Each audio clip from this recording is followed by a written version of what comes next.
If you walked into 99% of watch boutiques today and paid retail, you just lost money.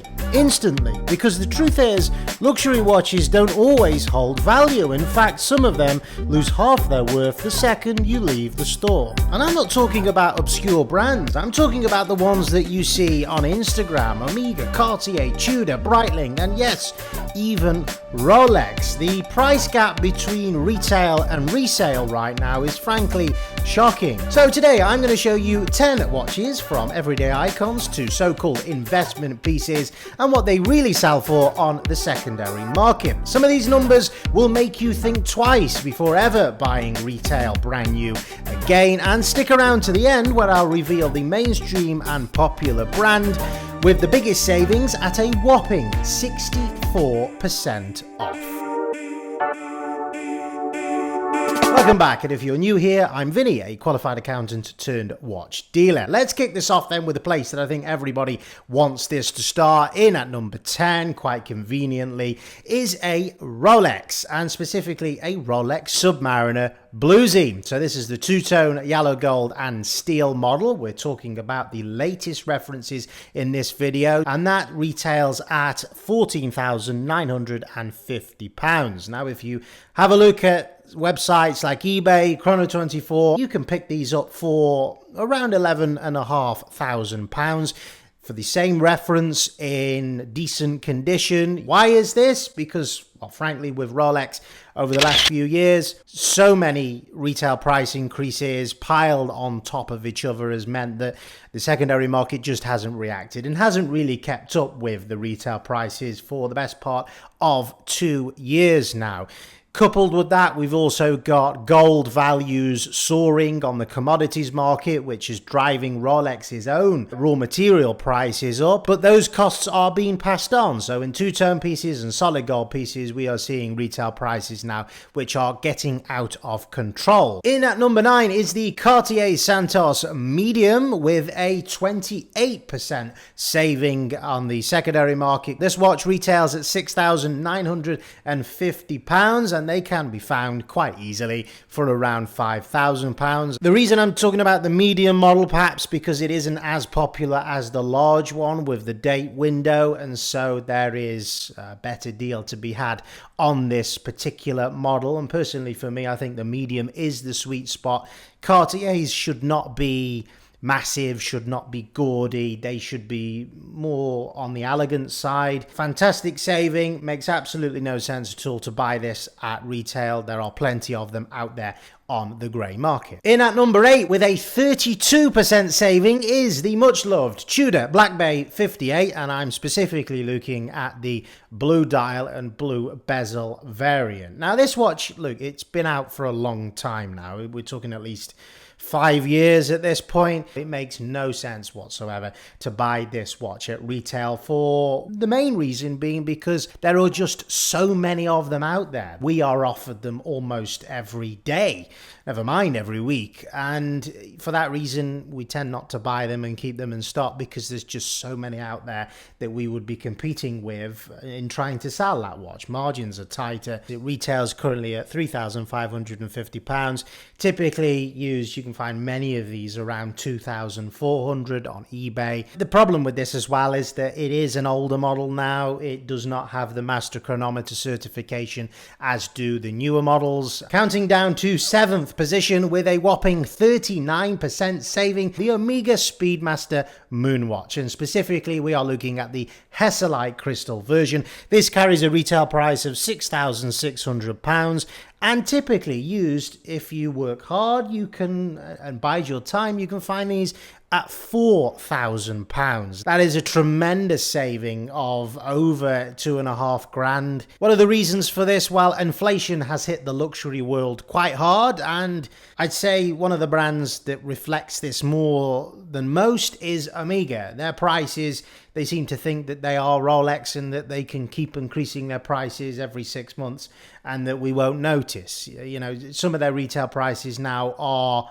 I think, pricing the brand out of the space and the market that they were in before. With that, I worry that the brand will get lost, and that's absolutely what's happened with this Speedmaster. Up next with a 41% saving is a watch from a brand I really like. It is Breitling, and this specific model is the Super Ocean Heritage 42. Probably one of the more popular watches that Breitling offer. This carries a retail price of $5,450, and typically you can find one used but in near new condition for around £3,200. In at number 5 is one of my favourite releases of the last few years. It is the Tag Heuer Carrera Skipper. I saw this at its release at Watches and Wonders a couple of years ago. Absolutely fell in love with it, as I have with their glass box collection as well. I really like where the brand is going with bringing back some of those iconic models of yesteryear in modern form. I liked it so much that I obviously considered buying this brand new at retail. And when I saw the retail price, really that's the point at which I turned around and said, do you know what, never mind.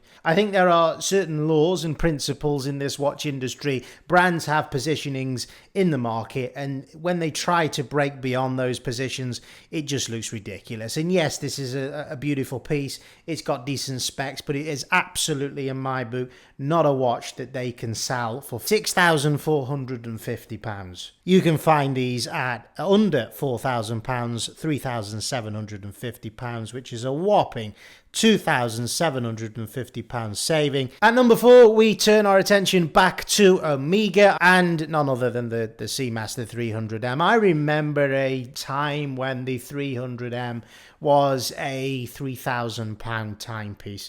We've got to ridiculous levels now where the 300M in blue, the standard one, is now a £5,600 watch at retail.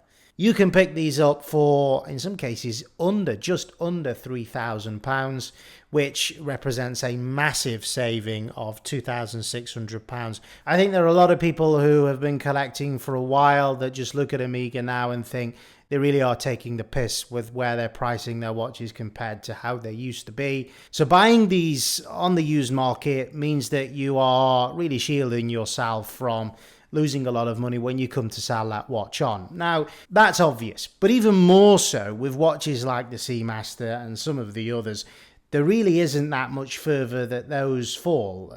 They tend to hold very steady at this sort of sub £5,000 price range. So not only are you saving a hell of a lot of money buying these, with somebody else having taken the hit of the retail depreciation, but also I think you are getting into a piece which is quite safe in terms of where your money is stored. And the reason I know that is because, look, I've built my entire business around them. I've traded everything from high-end Daytonas to vintage Omegas, and I can absolutely tell you that at that lower end is where the consistency and security lives. And that's exactly why I built Dialed In. It is the one-to-one mentorship that I wish I had when I first started. I take a handful of passionate collectors and show them how to turn their eye for watches into a structured, low-risk business model, one that doesn't depend on hype or luck. We break down what sells, how to find it, how to value it, how to build trust online, and how to flip it efficiently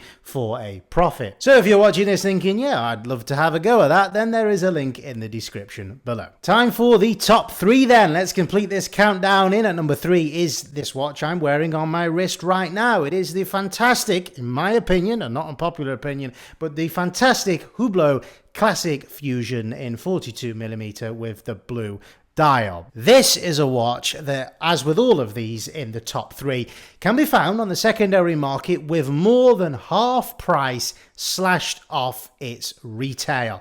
With a 54% saving, the Hublot Classic Fusion in blue retails at £6,800 and used can be found for just £3,100. Ever since we started trading with Hublots, and there is a market for them, certainly, I think they're fantastic watches. Why do I think they're fantastic watches? Well, it's because of the value that you can get on the secondary market with a watch like this. A £6,800 watch that you can buy for £3,100. At £6,800, it's ridiculous. You know, this is a Sellita SW300 based movement. Nothing special whatsoever in terms of what's housed in there, but it is a beautifully finished titanium case from a particular watch which I think is quite iconic now. Those H-bolt screws. The brand originates from 1980s. The classic Fusion really is the modern reimagination of that first model that they brought out. And when you look at that history, you look at the specs that you're getting for the secondary market price that you can pick these up for, it's an incredible value proposition. And the runner-up for the biggest saving that can be found on the secondary market compared to its retail price is from an absolute iconic brand. Perhaps not mainstream, should be. The history's there. It is Breguet, and my absolute favorite, the Breguet Classique. Now, before you tune out and say that's boring, look, this is a watch and a brand that you're not going to appreciate until you've seen them in the flesh. Their marketing, their Instagram, their website is absolutely pants. And because of that, that's why I think the brand has fallen behind. This is a watch, the Classique, which has an enormous retail price tag of £23,800. Yet you can find one of these with all of that value in there, all of that artisanal craftsmanship on the secondary market in mint condition for just £8,800. Far cheaper than you can pick up any new Calatrava for, which are around £20,000 even on the secondary market. And at number one, it is from a brand which is extremely popular at the entry segment of the luxury Swiss watch industry. It's from Oris. The Aquis Date is a much loved watch, very popular, very liquid on the secondary market, and yet you can pick these up on the secondary market at a whopping 64% saving. They retail at £2,200, but typically you can find these for even less than £800 on sites like eBay. There's a hell of a lot of value for money that you're getting there. It's really a price of a new Christopher Ward, Swiss movement for a mainstream brand at the entry point, which many people consider when getting into collecting. Really, you should not be going and buying these at retail. Turn your attention to the secondary market where there are massive savings to be had. Anyway, guys, that concludes my rundown of my top 10 of the biggest savings that you can find on the secondary market. Is there anything that perhaps I've missed out? Put them down in the comments below. I'm always interested to read them. Join me again in the next one. Take care.